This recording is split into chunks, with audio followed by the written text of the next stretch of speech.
يا مساء الورد والفل والياسمين، ازيكم؟ عاملين ايه؟ وحشتوني جدا جدا. النهاردة هنتكلم عن شخصية وكاريزما وحضور وأنوثة. شخصية أو فنانة كانت بتنافس هند رستم في الإغراء. هي فنانتنا الكبيرة برلانتي عبد الحميد، وازاي اتجوزت وزير الحربية والراجل التاني في الدولة. تعالوا معايا نتعرف على قصة حياة برلانتي عبد الحميد.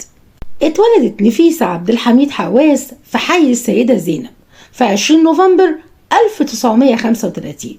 بعد ما حصلت على دبلوم التطريز قدمت على معهد فنون مسرحية قسم نقد، والتحقت بقسم بعدها التمثيل بعد ما أقنعها زكي طليمات إنها تتجه للتمثيل أفضل لها.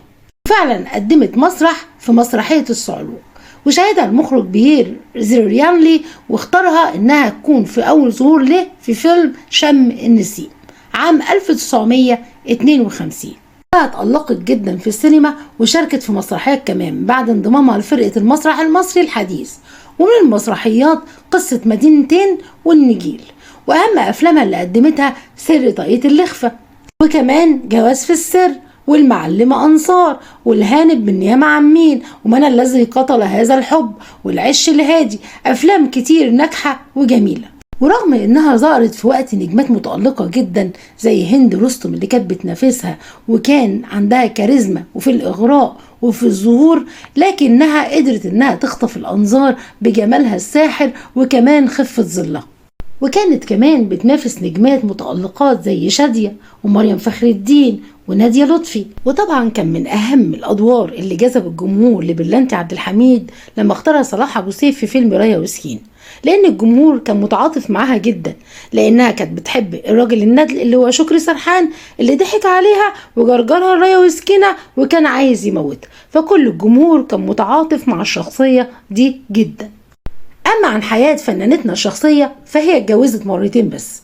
الأولى من محمود سمهان، ده كان منتج معروف ومشهور جدا، ولما طلب الجواز منها قالت له ماشي بس بشرط العصمة تكون في ايدي.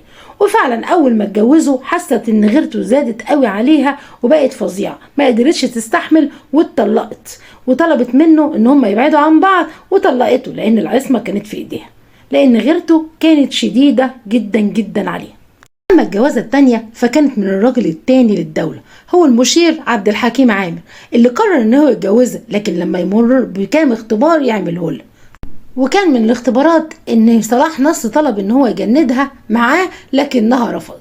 والطلب التاني لما جه واحد ليها عشان يديها فلوس وعلشان تبقى معاه فرفضت، عرف إنها ست تمام التمام وتنفع تكون زوجة له. وفعلا بمقابلتهم الكتير حبوا بعض، وبدأ يتكلم معاها ويطلب منها الجواز بعد كده، وفهمها ان كل دي كانت اختبارات، رغم انها زعلت جدا ان الاختبارات اللي كان عاملها دي كانت بتمس كرامتها وكانت بتتعبها، لكنه فهمها ان كل ده كان علشان يختبرها ويختبر حبها ليه. لما قرر يتجوز برلانتي عبد الحميد كان شرطه الوحيد انها تعتزل الفن، وفعلا قررت انها تعتزل الفن علشانه. والمشير لما اتجوزها ما فكرش خالص في اي حاجة، فكرش الا في برلانتي الانسانة ومش الممثلة الجميلة ذات الانوثة الطاغية. وبتحكي برلانتي عن يوم الجواز ان هم اتحركوا سيارة المشير امام احد الشاليهات، واتحركت سيارتها كمان امام احد الشاليهات بالهرم.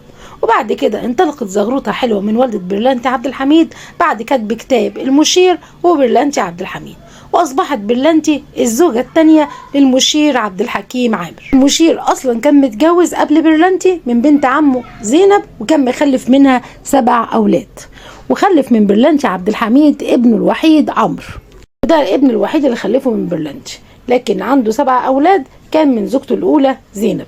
والجوازة دي اللي كان يعرف بيها اهله واهلها بس. لكن بعد فترة جمال عبد الناصر سأله، قال له انت اتجوزت فعلا برلانتي عبد الحميد؟ جاب عليه بكل وضوح، قال له ايوه انا اتجوزتها.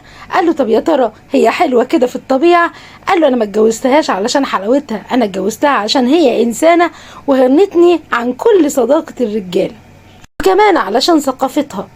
وبعد وفاة المشير عبد الحكيم عامر اتعرضت لمساءلة كتير من المخابرات المصرية، وحددوا إقامتها في المنزل وما خلوهاش تخرج خالص، وكمان حرموها من الفن ومن أي عائد مادي كانت بتعيش عليه.